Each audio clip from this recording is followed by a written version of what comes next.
brings indescribable sadness to know contributed significantly to her fear, paranoia, and isolation. The day began like any other within the storied walls of Buckingham Palace. But just 7 minutes ago, something shattered that quiet rhythm. A sudden tragic announcement sent shockwaves through the royal corridors, freezing staff mid-step and silencing centuries-old rituals. This wasn't a routine update or a minor adjustment. This was different. This was seismic. For the first time in decades, uncertainty clung to the monarchy's future like a gathering storm. Before we go deeper into what this truly means for the royal family, make sure to subscribe so you don't miss a single update. Inside the palace, even the smallest details betrayed a growing unease. Palace staff, usually accustomed to the rhythmic flow of royal life, sensed early on that something extraordinary was unfolding. The phones, normally busy yet manageable, rang endlessly as aides relayed urgent messages. Senior advisors moved swiftly between chambers, their faces tight with unspoken concern, their words reduced to hurried whispers. These were not the routine adjustments of a royal morning. These were the early tremors of something far greater. Outside, the first signs appeared as sleek black cars arrived unusually early. Their tinted windows concealed figures clutching sealed envelopes, symbols of high-level discussions, constitutional concerns, or, as some suspected, an emergency directive from the king himself. Couriers moved with precise coordination, delivering their messages before vanishing as quickly as they'd come. The palace gates, usually a place of serene ceremony, turned into a revolving door for the kingdom's most powerful insiders. Observers with long memories whispered uneasily. This felt hauntingly familiar, reminiscent of royal crises past. And then came the balcony. Known across the world as a symbol of the monarchy's continuity, it stood eerily deserted. Normally, staff would be seen inspecting its railings or arranging details in preparation for upcoming appearances, but not that day. The emptiness of that balcony sent chills through those who understood just how carefully every royal ritual is preserved. In the royal world, silence often speaks louder than any proclamation, and that silence now hung over Buckingham.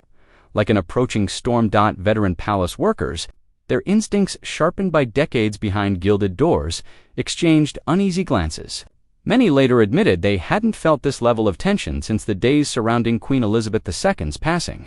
Something in the air, the hurried steps, the quiet urgency, the deliberate absence of the familiar, hinted at an unspoken truth. Outside, the media caught on. Security patterns shifted. Public engagements vanished from official timetables without warning. Rumors spread through the crowd like sparks over dry kindling. Veteran royal correspondents compared notes and reached a chilling consensus. Something monumental, perhaps historic, was unfolding.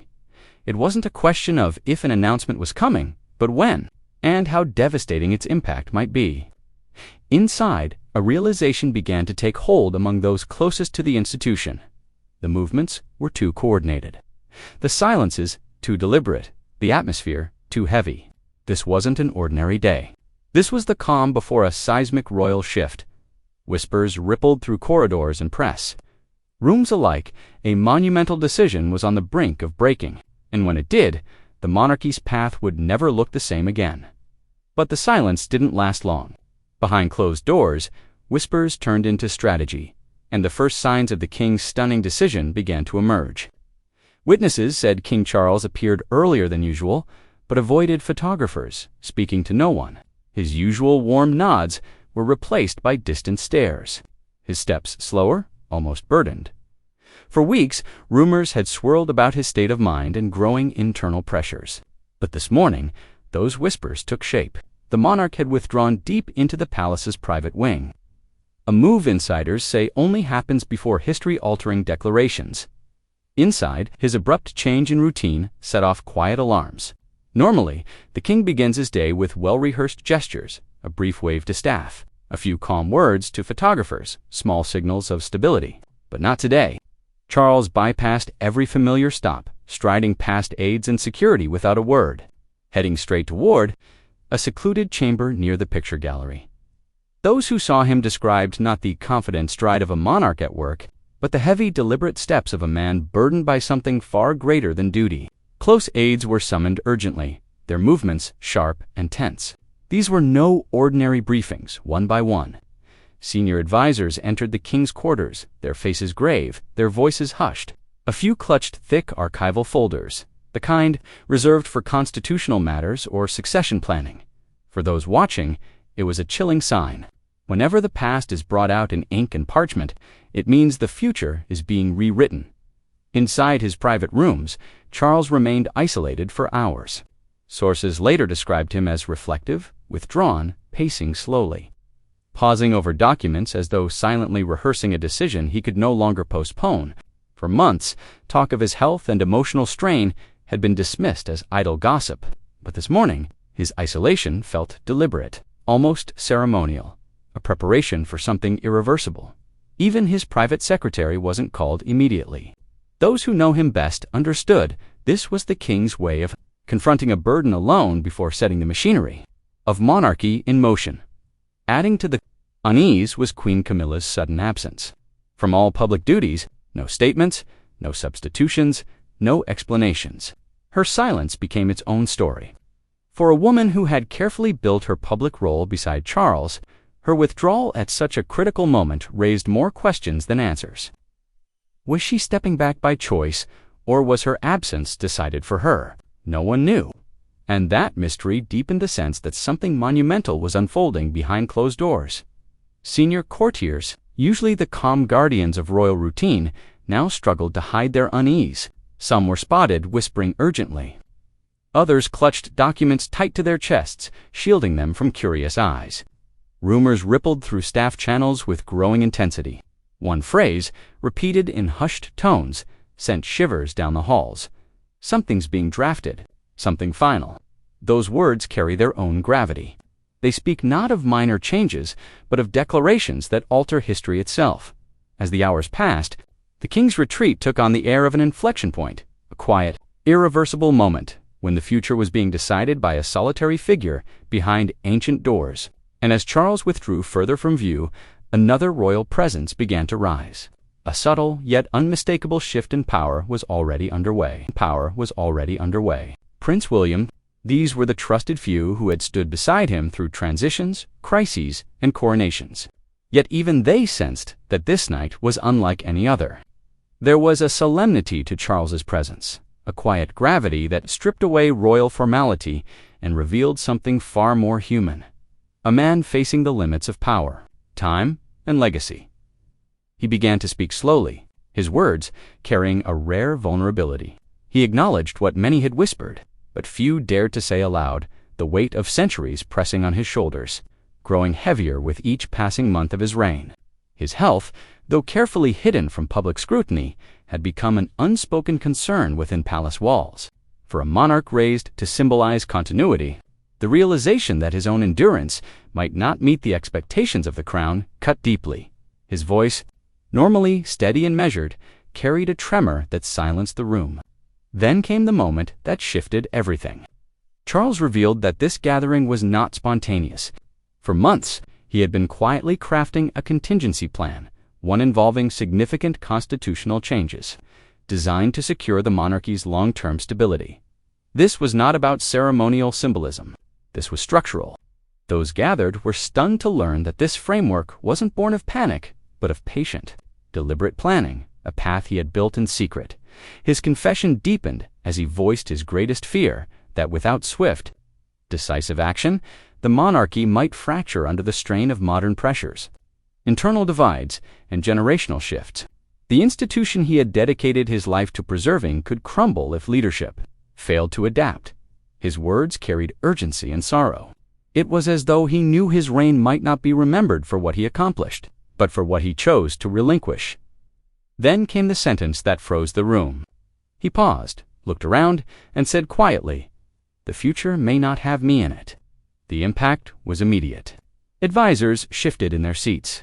William remained composed, but the weight of his father's words was unmistakable. This was no metaphor, it was a revelation. The king was preparing to step aside. Before the meeting ended, the outline of a plan had been formed. An unprecedented royal broadcast was scheduled, a direct address from the monarch to the nation. Every word, every gesture, would carry historic weight. By the time the discussion ended, everyone present knew the countdown had begun. But before dawn, not all within the palace agreed. Some were prepared to resist. Queen Camilla's unexplained absence that day had already raised eyebrows, but one royal refused to fade into the background: Princess Anne, known for her unwavering sense of duty. She began attending private meetings uninvited, pressing for answers with quiet intensity. Behind her calm demeanor brewed a storm.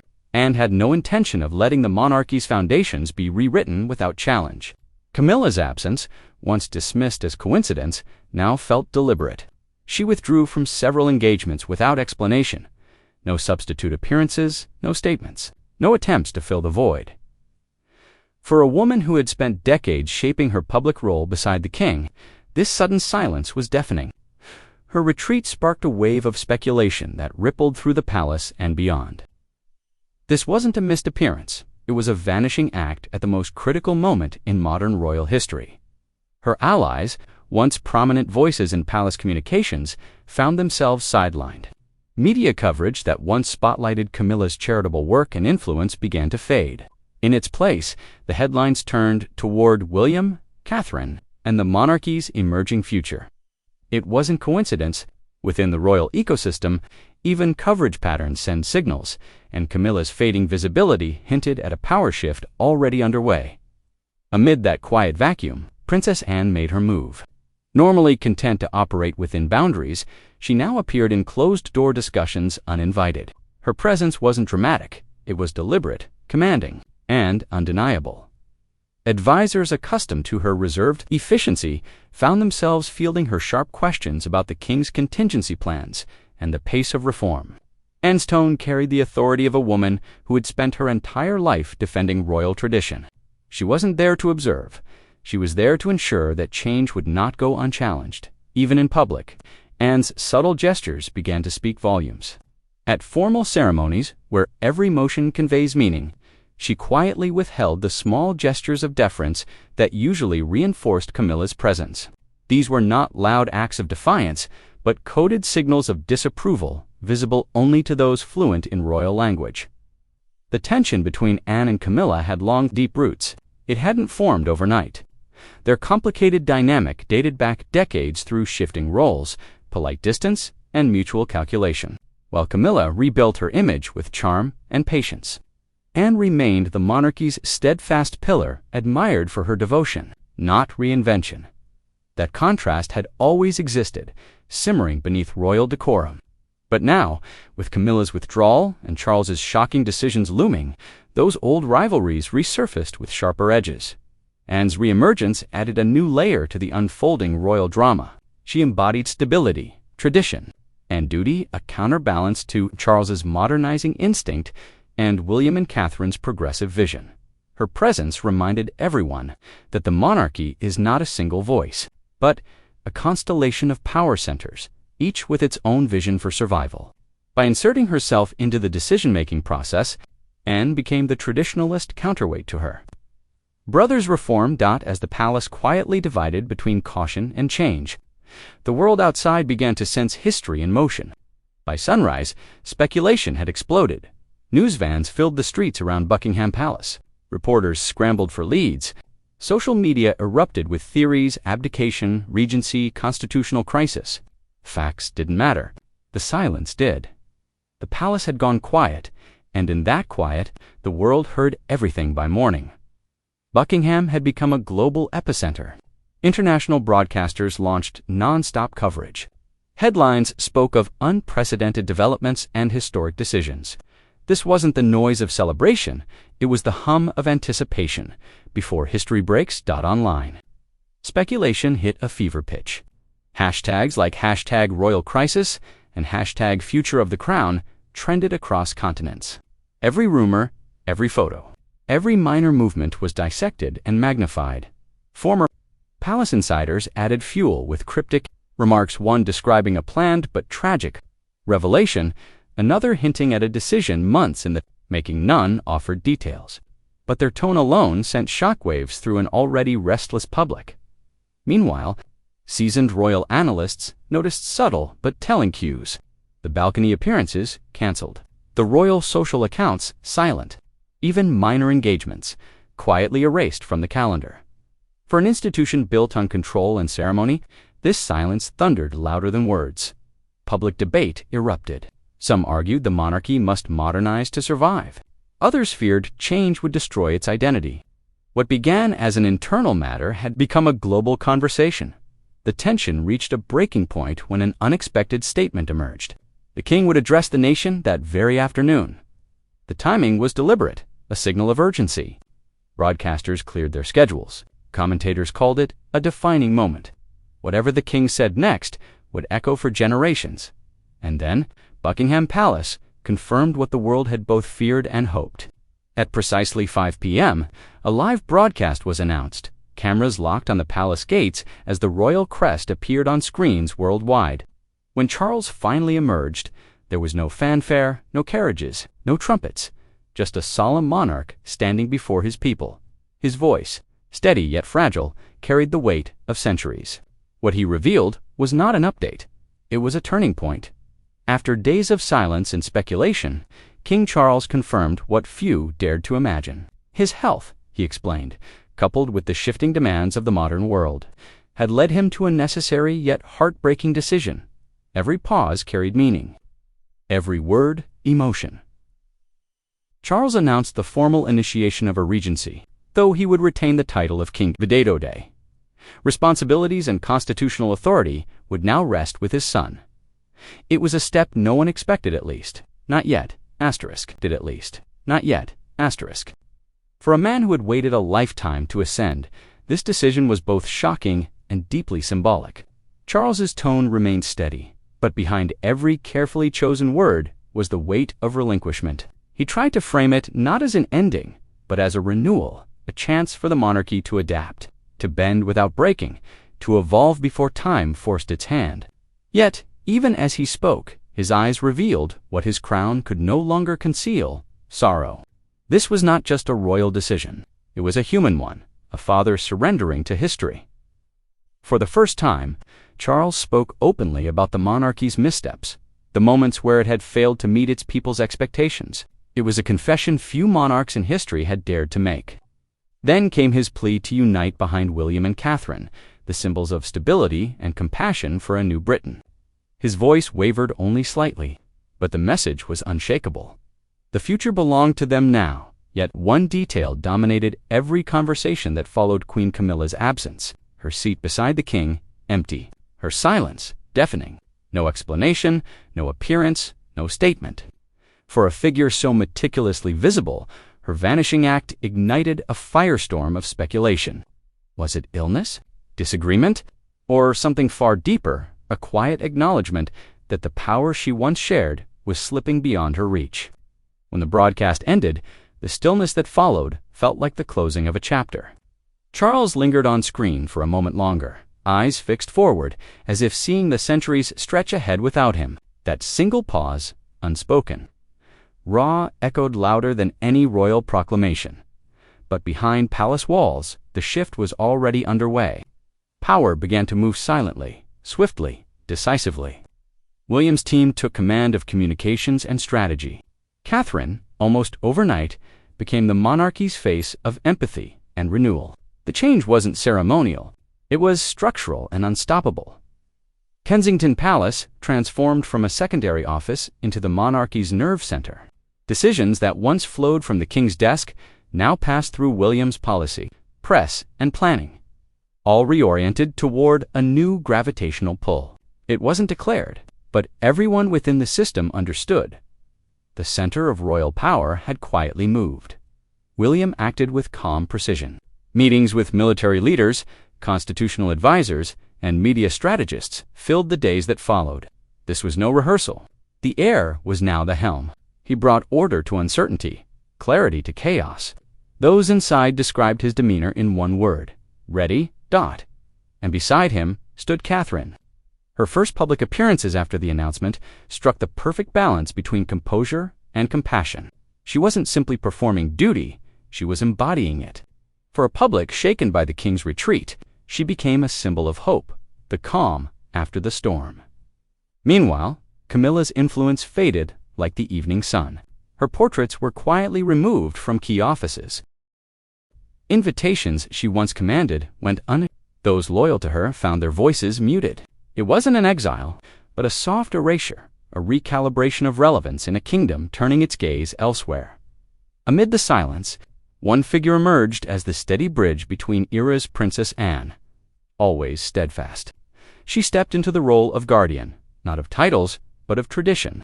Her involvement reassured those who feared too much change too soon.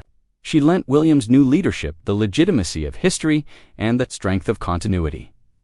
Then came the announcement that crystallized the monarchy's new direction, the Diana Initiative. Once whispered within palace corridors, it was now declared the cornerstone of a new royal era, a tribute to the late princess, but also a strategy merging Diana's timeless compassion with the modern values William and Catherine stood for. It wasn't nostalgia. It was a reclamation of purpose. The monarchy wasn't retreating. It was reborn through the legacy of the woman who had redefined its heart. Still, questions lingered. Had Charles willingly stepped back, or had time, health, and unseen pressures left him with no choice? Analysts dissected every word of his speech, every pause, every absence. Some saw it as courage, a monarch choosing legacy over ego. Others saw inevitability, the gentle hand of history guiding him toward surrender. But one truth was undeniable. The monarchy had crossed a line it could never return from. Public sentiment shifted overnight. Support for William and Catherine surged to unprecedented heights. Their calm unity, their effortless balance of tradition and progress struck a chord with millions. For the first time in decades, the crown didn't feel distant. It felt human round the world. Leaders praised Charles's dignity, his final act of stewardship that ensured the crown's survival in an era of change. But inside the palace, not everyone felt closure.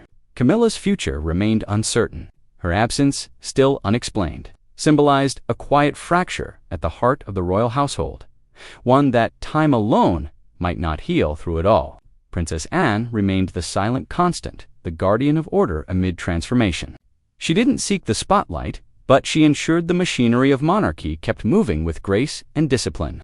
Her resolve reminded everyone that even in upheaval, duty endures. Historians have already begun calling it the Twilight Transition, a shift not marked by death or coronation, but by quiet courage, a monarchy reshaped not through spectacle, but through sacrifice. It wasn't the end of an era. It was the beginning of one, written not in gold, but in resolve. In just 7 minutes, history didn't simply move, it changed course.